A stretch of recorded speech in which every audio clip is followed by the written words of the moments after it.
Good morning.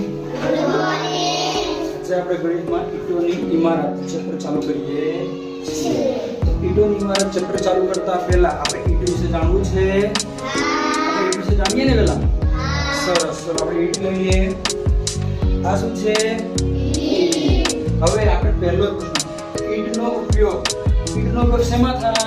તો ઈંટ આપણે ઘર બનાવવા, શાળા બનાવવા, મંદિર મસ્જિદ બનાવવા અને પુલ બનાવવા થાય છે. હવે ઈંટને કુલ બાજુ, ઈંટની કુલ કેટલી બાજુઓ છે? તો કેટલી છે? 6 બાજુ. આપણે ગણતરી કરી લઈએ. આ એક બાજુ, આ બે બાજુ, આ ત્રણ બાજુ, આ ચાર બાજુ, આ પાંચ બાજુ, ત્યાં ઈંટની કુલ કેટલી બાજુઓ છે? 6 બાજુ. હવે જો ઈંટનો આકાર, આપણે ઈંટનો આકાર કેવો દેખાય છે? લંબચોરસ. કેવો દેખાય છે? લંબચોરસ. અને ઈંટને લંબાઈ પહોળાઈ ઊંચાઈઓ છે. જો આ ઈંટની શું થાય? લંબાઈ. આ ઈંટની શું થાય? આ ઈંટની પહોળાઈ. આ શું થયું? ઊંચાઈ. શું થયું? ઈંટની લંબાઈ, પહોળાઈ ને ઊંચાઈ હોય છે.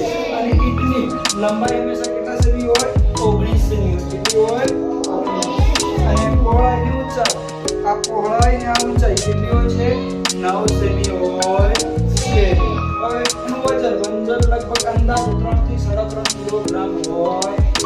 ફિક્સ હોતું નથી પણ અંદાજે 3 થી 3.5 કિલો હોય છે.